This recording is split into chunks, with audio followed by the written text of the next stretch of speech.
जय हिंद दोस्तों, नमस्कार। स्वागत है आप सभी का। चलिए आज की क्लास चंद खूबसूरत लाइन के साथ चालू करते हैं। सपना एक देखोगे मुश्किलें हजार आएंगी। सपना तुम एक देखोगे मुश्किलें हजार आएंगी, लेकिन वह मंजर खूबसूरत होगा। लेकिन वह मंजर खूबसूरत होगा जब सफलता शोर मचाएगी। तो स्वागत है एक बार फिर। चलिए चालू करते हैं आज की क्लास। इस वीडियो में हम आपको बताएंगे कि ग्रुप डी में जो विभिन्न चैप्टर से जो एग्ज़ाम में पूछे गए हैं प्रश्न, उन प्रश्नों को हम आपके लिए एकत्रित करके लाए हैं और मैं आपको इस वीडियो के माध्यम से बताने का प्रयास करूंगा कि कैसे आप उन क्वेश्चन को बहुत इजीली, बिना कोई दिक्कत के, बिना कोई ट्रिक लगाए, बहुत आसानी से थॉट प्रोसेस की मदद से कर सकते हैं। ठीक है ना। बस आप धैर्य रख कर के मजबूत इच्छा शक्ति के साथ इस वीडियो को पूरा देखें, तभी फायदा होगा। तो चलिए बिना देरी किए लेते हैं आज का पहला क्वेश्चन। तो चलिए आज का पहला क्वेश्चन है अनुपात समानुपात चैप्टर से। देखिए, अनुपात समानुपात चैप्टर से बहुत सारे प्रश्न ग्रुप डी में पूछे जाते हैं, पूछे गए हैं। बहुत सारे टाइप के प्रश्न पूछे गए हैं। उन सभी टाइप को मैं आपके लिए वीडियो के माध्यम से लाया हूं। उन सही टाइप के स्मार्ट सॉल्यूशन में आपको वीडियो के माध्यम से, इस वीडियो के माध्यम से या इसके बाद आने वाले वीडियो के माध्यम से मैं आपको स्मार्ट सॉल्यूशन बताने का प्रयास करूंगा कि कैसे आप बिना लिखे, बिना कोई ट्रिक लगाए, बिना मेथड लगाए थॉट प्रोसेस से हल कर सकते हैं क्वेश्चन में। तो चलिए पहला टाइप का क्वेश्चन है अनुपात समानुपात का। एक बार पढ़ते हैं क्वेश्चन। दो संख्याओं का अनुपात 5:6 है तथा उनका लॉग 150 है, तो दोनों संख्याओं का योग ज्ञात कीजिए। ठीक है ना। तो दो संख्या का अनुपात दिया है 5:6 और लॉग दिया है दोनों का 150, दोनों संख्या का योग पूछ रहा है। यदि आप हमारा एलसीएम और एचसीएफ का वीडियो देखे हुए हैं, ठीक ना, अभी तक उम्मीद करते हैं कि आपका उत्तर आ गया होगा। यदि नहीं देखे हैं तो देख लीजिए कि कैसे।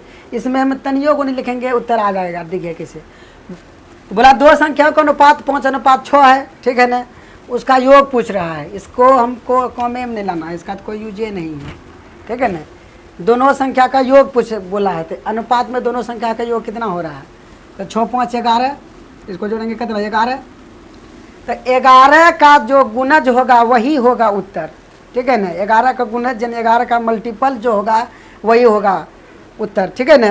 मतलब जिस ऑप्शन में, यही चारों में से कोई उत्तर होगा, जिस ऑप्शन में 11 से भाग लग जाएगा वही हो जाएगा उत्तर। अब देखिए कि 11 से किस में भाग लगता है। तो एक ऑप्शन दिया है कि जिसमें 11 से भाग लगता है। ठीक है ना। तो option A will be the correct answer of this question. Okay, I hope कि आपको समझ में आया होगा। ठीक है ना। यदि आप पहली बार देख रहे हैं तो हो सकता है कि समझ में नहीं आए, लेकिन समझने का प्रयास जरूर कीजिए। ठीक है ना। कि यही है कॉन्सेप्ट का पावर। ठीक है ना। कि आप बिना लिखे, बिना कॉपी कलम चलाए, पढ़ते पढ़ते क्वेश्चन को हल कर देंगे। ठीक। यदि पहली बार देख रहे हैं, समझ में नहीं आ रहा है, तो चलिए आपके लिए हम कहते हैं कि आखिर ऐसा क्यों होता है, इसके पीछे क्या कारण है। क्यों हम मतलब यहीं से देख लेंगे कि 6 5 11 है, योग पूछा है तो 11 है, 11 का मल्टीपल हम खोजेंगे, 11 से जिसमें भाग लगेगा वही उत्तर होगा। इसके पीछे क्या कारण है? ठीक है ना। हम कारण बता दिए हैं। मल्टीपल कॉन्सेप्ट मेरे चैनल पे आप देख लीजिए, प्ले लिस्ट में जाकर के मल्टीपल कॉन्सेप्ट, जिसको हम बाहुबली कॉन्सेप्ट कहते हैं, उसमें हम अच्छी तरह से एक्सप्लेनेशन किए हैं। ठीक ना। उसमें हम बताए हैं कि क्या है यह, कैसे काम करता है। ठीक। तो थोड़ा बहुत झांकी हम बता देते हैं। ठीक ना, कि कैसे काम करता है। चलिए मेथड से मतलब होता क्या है। बोला दो गो संख्या है, पहली संख्या दूसरी संख्या, अनुपात दिया है 5:6। ठीक है ना। तो जब आप ट्रेडिशनल मेथड से बनाते हैं तो क्या करते हैं, एक अनुपातिक राशि मानते हैं। ये हो गया संख्या, ये 5 अक्ष, ये हो गया 6 अक्ष। ठीक। अब 5 अक्ष और 6 अक्ष का एलसीएम जब निकालेंगे तो आएगा 30 अक्ष। ठीक है ना। ये दोनों का जब एलसीएम निकालेंगे तो कितना आएगा, 30x आएगा। और 30x का मान, 30x किसके बराबर है, 30x है 150 के बराबर। ठीक, अब घटाएंगे, 3 पचे 15, यानी x बराबर कितना आ गया 5। बोला है दोनों का योग कितना होगा, यही दोनों का योग क्या हो रहा है, दोनों का योग कितना हो रहा है दोनों का, 6 5 11x, ठीक है ना, 11x। अब x का मान धरेंगे, योग पूछ रहा है, ठीक है, तो योग पूछ रहा था, योग तो है 11x, इसमें अभी तुरंत x का मान लाए हैं हम 5, इसमें 5 रखेंगे तो कितना हुआ 11 5 55, ठीक है ना। 11 5 55, ये है मेथड से करने का तरीका कि इस प्रकार से आप करेंगे तो उत्तर आएगा। तो यहाँ क्या हम देख रहे हैं, मल्टीपल कॉन्सेप्ट के अनुसार यहाँ देख रहे हैं कि गुणों में x का तो बाद में वैल्यू आएगा, उसको हम गुना कराएंगे 11 के साथ तो उत्तर आएगा, ठीक ना। मल्टीपल कॉन्सेप्ट कहता है कि जो संख्या गुणों में है, जो संख्या गुणों में है वो गुणनफल में भी रहेगा, ठीक है ना। तो 11 गुणों में है x के साथ, x का मान तो बाद में निकलेगा, गुना कराएंगे, ठीक है ना।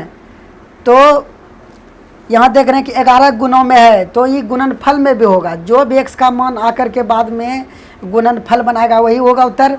तो उस उत्तर में 11 होगा, जब वो 11 होगा उस उत्तर में तो 11 से भाग लगेगा, ठीक है ना। जैसे कि यहाँ देखिए 5 आया x का मान, 11 5 55 हो गया, कि 55 में 11 है कि नहीं है, ठीक है कि नहीं। जब इसमें मतलब यदि हम नहीं कराएं तो 11 से भाग लगाएंगे तो पूरा पूरा भाग लगेगा, 5 से भाग लगाएंगे तो पूरा पूरा भाग लगेगा, यानी कि जो भी गुणनफल होगा वो 11 का मल्टीपल होगा। या हम यदि ये 5 तो बाद में जाने हैं तो हम कह सकते हैं कि जो है नहीं 5 का भी मल्टीपल होगा, लेकिन x तो बाद में लाए हैं। लेकिन हम यहीं से क्या जान सकते थे कि जो भी उत्तर होगा उसमें 11 होगा, 11 होगा तो 11 से भाग लगेगा, और 11 से भाग लगेगा तो 11 का मल्टीपल होगा। तो हम यहीं से देख लेंगे कि 11 का मल्टीपल कौन है, उत्तर आ गया एकदम डायरेक्ट। समझ में आया। तो एक बार फिर करते हैं कि हम कैसे किए थे। यदि आप यह समझ गए कि क्या है तो एक बार और प्रश्न को पढ़ करके करने का प्रयास कीजिए। क्या प्रश्न की 2 संख्या का अनुपात 5:6 है, इसका लॉस 150 है, दोनों संख्या का योग पूछ रहा है। तो योग पूछ रहा था, अनुपाते में देख लेंगे कि योग कितना हो रहा है, तो अनुपात में योग कितना हो रहा है। अंतर पूछता तो अनुपाते में देखते हैं अंतर कितना है। अगर पहली संख्या पूछता तो पहली संख्या देखिए, पहली संख्या पूछता तो 5 का मल्टीपल होता, 5 का गुणज होता। दूसरी संख्या पूछता तो 6 का गुणज होता, यानी जिसमें 6 से भाग लगता है दूसरी संख्या होता, ठीक है ना। तो यहाँ योगफल पूछा है, योगफल पूछा है तो 11 का गुणज देखेंगे, 11 का मल्टीपल देखेंगे। अब 11 का मल्टीपल हम कैसे देखेंगे, तो 11 से जिसमें भाग लगेगा वो होगा 11 का मल्टीपल, ठीक है। तो योग पूछ रहा था तो 11 का मल्टीपल देखें हम, 11 से किस में भाग लग रहा है, तो एक के गो ऑप्शन है जिसमें 11 से भाग लग रहा है, ये ग्रुप डी में पूछा हुआ है, ठीक। और हम ऑप्शन सेट नहीं करके रखे हुए हैं, ठीक ना। आप सेट निकालिएगा, आप बनाने का प्रयास कीजिएगा, खोजिएगा क्वेश्चन तो आपको मिलेगा, ठीक है ना। तो उम्मीद करते हैं समझ में आया होगा। यदि समझ में आया है तो चलिए अगला क्वेश्चन आपको हल करना है, ठीक है ना। अगला क्वेश्चन दें, तैयार हैं आप? चलिए अगला क्वेश्चन देखिए। चलिए दूसरा क्वेश्चन जो आपके लिए है, एक बार वीडियो को पॉज करके पढ़ लीजिए, नहीं तो हम आपके लिए पढ़ देते हैं। यदि 350 कंचों को सीता और सविता के बीच 5:9 के अनुपात में बांटा जाता है तो सविता को कितने कंचे मिलेंगे, सविता को कितने कंचे मिलेंगे पूछ रहा है, ठीक है ना। वीडियो को पॉज कीजिए थोड़ा और तुरंत बताइए उत्तर क्या होगा। चलिए उम्मीद है कि आपने जरूर किया होगा। अब देखिए क्या करना है, कुछ बोला है सीता और सविता के पास जो कंचा का अनुपात है, ठीक है ना। सीता और सविता 2 गर्ल्स हैं, एगो 5:9 के अनुपात में उसके पास कंचा है, नहीं गुल्ली, ठीक है ना। बच्चा हम खेले होंगे ना गुल्ली, उसी को कहते हैं कंचा। तो सीता और सविता के पास 5:9 के अनुपात में कंचा है। प्रश्न बोला कि सविता के पास कितने कंचे मिलेंगे, तो सविता के पास कितना कंचा मिलेगा, 9 का मल्टीपल जो होगा 9 का मल्टीपल, ठीक है ना, 9 का गुणज वही होगा इसका आंसर। ठीक, बिल्कुल भी कुछ भी नहीं करना है। ठीक है ना, ये भी जो लिखे हैं आपको बताने के लिए लिखे हैं, नहीं तो यहीं से देखना है कि सीता को 5 मिल रहा है तो सविता को 9 मिल रहा है। पूछा है लास्ट में सविता को कितना मिलेगा, तो सविता को जो मिलेगा वो इसी में से मिलेगा, इसी में से उत्तर होगा कोई। अब कौन उत्तर होगा, तो 9 का गुणज जो होगा वही होगा उत्तर। ठीक है ना। अब 9 का गुणज कैसे आप चेक कीजिएगा, तो जिसमें 9 से भाग लगेगा वही होगा 9 का गुणज। अब 9 का गुणज खोजने के लिए 9 से किस में भाग लगता है वो देखेंगे। आप भाग लगा करके थोड़ी देखना है, आप 9 का विभाज्यता के नियम जानते हैं। यही यदि नहीं जानते हैं तो जान लीजिए कि अगर किसी संख्या का डिजिट सम 9 होता है तो उस संख्या में 9 से पूरा भाग लगता है। तो 9 का गुणज वही होगा जिसमें 9 से पूरा भाग लगेगा। और 9 से किस में पूरा भाग लगेगा, जिसके अंकों का योग 9 होगा। तो देखिए इसके अंकों का योग 9 है, 5 2 7 1 8। इसके अंकों का योग 8 है तो गलत है, 5 2 7 2 9। इसके अंकों का योग 9 है तो ये हो सकता है, आगे चेक कर लेते हैं। 5 2 7 तो ये तो 7 है, ये नहीं हो सकता है। 2 ये 2 है तो ये भी नहीं हो सकता है। तो कौन हो सकता है, एक गो है जिसका कि अंकों का योग 9 है। ठीक है ना। तो क्या किए हम, केवल हम 9 का मल्टीपल देखें यानी 9 का गुणज देखें, ऑप्शन में उत्तर आ गया। ठीक है ना। तो बहुत ऐसे प्रश्न है जिसमें डायरेक्ट उत्तर आ जाएगा। ठीक है, जिसमें कि हमको बिल्कुल भी कॉपी कलम लगाने का ज़रूरत नहीं है। लेकिन स्टूडेंट ज्ञान के अभाव में उसको पता नहीं रहता है कॉन्सेप्ट, तो क्या करता है वो बना के करते रहता है। ठीक ना। लेकिन समझिए कि बनाने से जॉब नहीं होगा। ठीक है ना। बनाने के लिए सभी को होता है, बनाना सभी को आता है। कौन सबसे पहले बनाता है उसको जॉब मिलेगा। और यदि आप करेंट अफेयर्स में अपडेट रखते होंगे तो CET के बारे में ज़रूर जाने होंगे, जिसमें रेलवे, SSC और बैंकिंग तीनों को मिला करके एक गो एग्ज़ाम लेगा, कॉमन एलिजिबिलिटी टेस्ट। ठीक है ना। इन तीनों प्रकार के विद्यार्थी के लिए एक गो एग्ज़ाम। बताइए कि SSC के बराबर रेलवे को कर देगा। ठीक है ना। तो कौन, और SSC वाला स्टूडेंट, बैंकिंग वाला स्टूडेंट एकदम स्मार्ट तैयारी करता है, कॉन्सेप्ट सीखता है, और रेलवे वाला विद्यार्थी ट्रिक और मेथड में घसीटते रहता है। अब उसी के साथ आपका कंपटीशन होगा तो कौन जीतेगा, आप ही फैसला कीजिए कौन जीतेगा। ठीक है ना। तो बदलाव को स्वीकार कीजिए और नया चीज़ को सीखने के लिए तैयार रहिए। ठीक है ना। और क्या आपको तेज करेगा, क्या आपको आगे ले जाएगा, उसके लिए यह चैनल बनाया गया है। ठीक है ना। तो चैनल को सब्सक्राइब कर लें, यदि दोस्तों के माध्यम से आपको मिला है तो आप कर रखे हैं तो बहुत अच्छा काम किए हैं। ठीक है ना। तो उम्मीद करते हैं कि समझ में आया होगा। चलिए अगला क्वेश्चन एकदम आपके बार आपने से करना है। ठीक है ना। चलिए तीसरा प्रश्न है, देखने में भारी है, देखने में देखिए कितना लंबा चौड़ा क्वेश्चन है। ठीक है ना। लेकिन उत्तर 2 सेकंड में आएगा। चलिए हम पहले उम्मीद करते हैं कि आप जो है ना इसको कीजिए, वीडियो पॉज करके चलिए हट जाते हैं, हम इसको पढ़ करके आप कीजिए। चलिए आशा है कि आप जरूर किए होंगे। आप देखिए क्या है प्रश्न, एक आयत की लंबाई और चौड़ाई का अनुपात 3:5 दिया है। ठीक है ना। लंबाई 3 है और चौड़ाई 5 है। ठीक, यदि लंबाई में 2 इकाई की वृद्धि की जाती है और चौड़ाई में 1 इकाई की वृद्धि की जाती है तो इसके क्षेत्रफल में 41 वर्ग इकाई का परिवर्तन होता है। आयत का मूल क्षेत्रफल ज्ञात कीजिए। देखिए इतने गो से मेरा काम हो जाएगा। ठीक है ना। इतने गो से काम हो जाएगा। ठीक, इतना जो लाइन इधर दिया है केवल आपका टाइम वेस्ट करने के लिए दिया है। ठीक, एग्जामिनर जब भारी क्वेश्चन देता है तो ज़रूर ऑप्शन उसका हल बहुत हल्का होता है। ठीक है ना। बस केवल ज़रूरत है उस नज़रिए का। ठीक, कि आप उस नज़रिए से देख पाते हैं कि नहीं। ठीक है ना। यदि आप उस तरह से पढ़े होंगे तो ज़रूर देख लीजिएगा, नहीं पढ़े होंगे तो कभी नहीं दिखेगा। ठीक है ना। तो वही नज़रिया मैं आपको देना चाहता हूँ कि कैसे आप क्या क्वेश्चन को करने के लिए ज़रूरी है उसी पर नज़र जाएगा आपका। ठीक है ना। देखिए बोला लंबाई और चौड़ाई का अनुपात 3:5 है। आयत का मूल क्षेत्रफल ज्ञात करना है। मतलब पहले आयत का क्षेत्रफल कितना था। तो आयत का क्षेत्रफल क्या होता है, लंबाई गुना चौड़ाई, ये जानते हैं, ठीक है ना। लंबाई और चौड़ाई, लंबाई और चौड़ाई का जो अनुपात दिया है 3:5, और इसका जो क्षेत्रफल होगा, क्षेत्रफल आपको पता है कि क्षेत्रफल क्या होता है, लंबाई गुना चौड़ाई, लंबाई गुना चौड़ाई करेंगे तो 5 कितना 15। तो जो होगा उत्तर वो 15 का मल्टीपल होगा, यानी 15 का गुणज होगा, ठीक है ना। 15 का गुणज होगा मीन्स 15 से भाग लगेगा।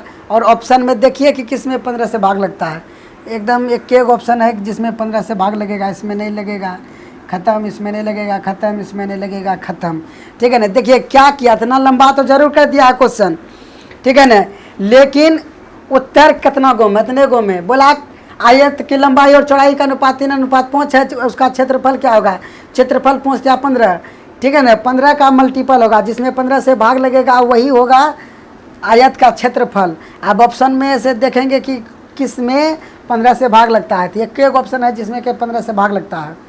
और अगेन आपको याद दिलाना चाहता हूँ कि यह जो ऑप्शन मैंने सेट नहीं किया, ठीक है ना, एग्जामिनर ने सेट करके दिया है, मैंने केवल उसको आपके लिए बोर्ड पर लिखा है, ठीक है ना। तो बहुत सारे ऐसे स्टूडेंट होता है जिनको मन में डाउट रहता है कि सर जो बताते हैं तरीका अपना से ही सेट कर लेते हैं और लग जाता है। नहीं, गलत बात है, ठीक। आप इसको सीखिए और खुद अप्लाई करके देखिए कि लगता है कि नहीं लगता है, ठीक है ना। 90% क्वेश्चन में लगेगा, यदि नहीं लगता है तो ज़रूर उसके साथ कुछ और आएगा कॉन्सेप्ट, ठीक है ना। कॉन्सेप्ट होता है, एक कॉन्सेप्ट कभी कभी एक कॉन्सेप्ट से बन जाता है, नहीं तो 2 कॉन्सेप्ट या 3 कॉन्सेप्ट का एक साथ सहारा लेना पड़ता है, तब एकदम बिना कॉपी कलम लगाए उत्तर आ जाता है, ठीक है ना। बस आपके पास वो कॉन्सेप्ट होना चाहिए, नहीं है तो फिर तरीका है, बनाते रहिए आप जो है ना बना करके देखिए। यदि आप जानते हैं, ठीक है, पढ़े हुए हैं चैप्टर, कहीं कंपटीशन किए हुए हैं, देखिए कि आपको कोचिंग में क्या बताया गया है, आप इसको कैसे हल कर सकते हैं, ठीक है ना। मेरा तरीका समझ में आया। चलिए एक बार कह देते हैं कि क्या है इसमें। बोला लंबाई और चौड़ाई का अनुपात 3:5 दिया है, लास्ट में पूछा है कि क्षेत्रफल कितना होगा। तो क्षेत्रफल हम जानते हैं कि लंबाई गुना चौड़ाई होता है, लंबाई 3 है, चौड़ाई 5 है, ठीक है ना। तो लंबाई गुना चौड़ाई करेंगे तो 15 आएगा। अब क्षेत्रफल जो होगा वो 15 का मल्टीपल होगा, यानी 15 का गुणज होगा, 15 से जिसमें भाग लगेगा वो 15 का गुणज होगा, वही होगा उत्तर। तो ऑप्शन 4 को दिया रहता है एग्जाम में, आप चेक कर लीजिएगा कि 15 का मल्टीपल कौन है। तो यहाँ हम चेक किए थे, एक ऑप्शन में है। अगर दूर आता तो क्या होता, दूर आता तो कुछ और हिंट दिया रहता, ठीक है ना। इसमें नहीं 2 को दिया है, तो ये प्रश्न है, ठीक है। यदि ऐसा होगा तो ज़रूर हम आपके लिए लाएंगे क्वेश्चन, ठीक है ना। चलिए एक और क्वेश्चन लास्ट देख लेते हैं, ठीक ना, और आपको एकदम अपने से करना है। चलिए उसी टाइप का एक दूसरा क्वेश्चन है और ग्रुप डी में ही पूछा हुआ है, ठीक है ना, कि एक आयताकार खेत की लंबाई और चौड़ाई का अनुपात 4:3 है, खेत का क्षेत्रफल इतना 1452 मीटर स्क्वायर है, तो खेत को घेरने में कितना खर्च होगा यदि दर 12 रुपया प्रति मीटर है। तो यही है प्रश्न। और एक बार जो है ना इसको आप ही कोशिश कीजिए बनाने का, वीडियो को पोस्ट करके, ठीक है। चलिए उम्मीद करते हैं कि आप जरूर किए होंगे, ठीक है ना। देखिए ग्रुप डी में पूछा हुआ क्वेश्चन, और जैसे स्क्रीन पे आएगा क्वेश्चन, जो विद्यार्थी कॉन्सेप्ट नहीं जानता है या उस तरीक़ा से पढ़ के नहीं गया है तो डायरेक्ट जो है ना लगाएगा, मेथड बनाने लगेगा, ठीक। और उस प्रकार से तो कंपटीशन नहीं होगा। और एक बात और बोलते हैं कि ग्रुप डी में ही नहीं, केवल आप एसएससी CHSL यानी LDC के एग्जाम में भी इस प्रकार के क्वेश्चन देखेंगे कि उसमें तो और एकदम कॉन्सेप्ट पे आधारित प्रश्न रहता है। अगर कॉन्सेप्ट आपको पता रहेगा तो तुरंत आप उत्तर कर दीजिएगा। क्वेश्चन का लैंग्वेज रहेगा बड़ा बड़ा और लगेगा देखने में हार्ड, लेकिन कॉन्सेप्ट अगर जानते हैं तो बहुत ईजिली हो जाएगा, ठीक। जैसे कि इसी में आप देख लीजिए लास्ट में हमसे क्या पूछा है, खेत को घेरने में कितना खर्च होगा। अब खेत को घेरने में कितना खर्च होगा और दिया है 12 रुपया प्रति मीटर। तो एक बात बताइए, खेत को घेरना है, खेत को घेरने के लिए मतलब अड्डा जैसे आए थे, कहाँ घेरेंगे? यही अड्डा को घेरेंगे, यानी कि ये इसी को घेरेंगे ना हम, ठीक। तो जितना परिमिति होगा, यानी परिमाप जितना होगा इसका, आयत का परिमिति या परिमाप, ठीक है ना, ये इसको ऐसी इस प्रकार से घेरेंगे तो इसको हम क्या कहते हैं? इसको क्या कहते हैं? सभी भुजाओं के योग को क्या कहेंगे हम? परिमाप बोलते हैं। और हमको इसी में घेरना है। खेत को घेरने का मतलब क्या होता है कि चारों जो अड्डा है उसी को घेरेगा न। तो ये अड्डा है, खेत है और ये अड्डा है, इसको तार से घेरना है। और 1 मीटर घेरने में 12 रुपया खर्चा होता है, यहाँ इन्फॉर्मेशन दिया है। और जितना इसका परिमाप होगा उसमें हम 12 से गुना कर देंगे तो उत्तर आएगा, ठीक है। तो हम यहीं से डायरेक्ट देख सकते हैं कि 12 का जो मल्टीपल होगा, 12 से जिसमें भाग लगेगा उस सीधा उसका उत्तर होगा। समझ में आया बात क्या की हम? तो हम क्या किए या आपको हम क्या बता रहे हैं कि बोला है खेत को घेरने में कितना खर्च होगा यदि दर दिया है 12 रुपया प्रति मीटर। 1 मीटर घेरने में 12 रुपया खर्चा होता है। तो इसका जो परिमाप होगा उसको हम निकालेंगे और उसमें जब हम गुना करेंगे 12 से, ठीक ना, परिमाप निकाल करके यानी हल करके परिमाप हम निकालेंगे और उसमें जब हम 12 से गुना कर देंगे तो निकलेगा घेरने में खर्च। और यही पूछा है तो हम डायरेक्ट देख लेंगे, बिना परिमाप निकाले हम देख लेंगे कि जो 12 का गुणज होगा यानी जिसमें 12 से भाग लगेगा वही होगा उत्तर, ठीक। इसमें हम कौन सा कॉन्सेप्ट लगा रहे हैं? इसमें हम मल्टीपल कॉन्सेप्ट लगा रहे हैं, ठीक है ना। आप इस वीडियो को देखने के बाद यदि नहीं समझ में आता है तो आप देख लीजिएगा मेरे ही चैनल पे प्लेलिस्ट में जा कर के मल्टीपल कॉन्सेप्ट, ठीक है ना, प्लेलिस्ट बना करके दिया हुआ है कि कैसे ही काम करता है, ठीक। तो यहाँ हमको पता चला कि हमको 12 का मल्टीपल खोजना है। अब देखिए 12 से किस में लगेगा भाग, 12 से किस में लगेगा भाग, यहाँ या तो आप भाग लगा करके चेक कर सकते हैं, नहीं तो 12 का विभाज्यता के नियम आप क्या जानते हैं, जिसमें 6 और 2 से लगेगा भाग उसमें लगेगा, या 3 और 4 से जिसमें लगेगा भाग उसमें वही होगा 12 का मल्टीपल। तो देखिए कि 3 से किस में लगता है भाग, 9 और 4 पर इसमें 3 से लगता है भाग, इसमें 3 से नहीं लगता है भाग, ठीक। इसमें 3 से लगता है भाग, इसमें 3 से नहीं लगता है भाग। तो 2 ऑप्शन है जिसमें 3 से लगता है भाग। 4 से देखिए किस में लगता है। अब 2 ऑप्शन बचा है, ये दोनों में से देखिए कि 4 से किस में भाग लगता है। तो 4 से इसमें नहीं लगेगा भाग, ठीक है ना। तो ये हो गया उत्तर, ठीक है। समझ में आया? तो हम क्या किए, बिल्कुल भी नहीं बनाए और उत्तर आ गया, ठीक है ना। 12 का मल्टीपल देखें, अब 12 का मल्टीपल डायरेक्ट आप 12 से भाग लगा करके चेक कर सकते हैं, नहीं तो जिस संख्या में 4 और 3 दोनों से भाग लगेगा वो होगा 12 का मल्टीपल, ठीक है। तो हम पहले 3 से चेक किए कि 3 से इसमें लगता है कि नहीं लगता है भाग। अब हम कैसे चेक किए, 3 का विभाज्यता का नियम लगा करके। आपको पता होगा ऐसा हम उम्मीद करते हैं, ठीक है ना। 3 का विभाज्यता के क्या होता है कि सभी अंकों को जोड़ने पर जो प्राप्त संख्या होगा उसमें अगर 3 से लगेगा भाग तो संख्या में भी लगेगा भाग, ठीक है ना। तो इसको जोड़े 8 4 12, अब 12 9 21, 21 में 3 से लगता है भाग तो इसमें लगेगा 3 से भाग। इसमें देखें 8 1 9 6 15 15 8 23, 23 में 3 से नहीं लगता है तो ऑप्शन खत्म। इसमें 8 1 9 4 13 5 18, 18 में 3 से लगता है भाग तो ऑप्शन हो सकता है, तो उसको छोड़ दिए थे हम पहले, ठीक ना। इसमें हम देखें कि 8 1 9 5 14 14 8 22, 22 में 3 से नहीं लगता है तो 2 ऑप्शन कट गया। तो 2 ऑप्शन मिला जिसमें कि 3 से भाग लगता है। अब 4 से भी लगना चाहिए भाग, 4 से 3 और 4 दोनों से लगेगा भाग तब होगा 12 का गुणज, ठीक है ना। 3 से देखें 2 ऑप्शन में लग रहा है भाग।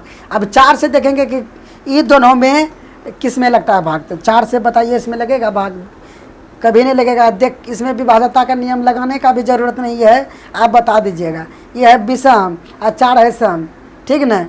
सम से विषम में कभी पूरा भाग नहीं लगेगा तो ये ऑप्शन खत्म। तो एक ऑप्शन हो गया ए, ठीक ना, उत्तर आ गया।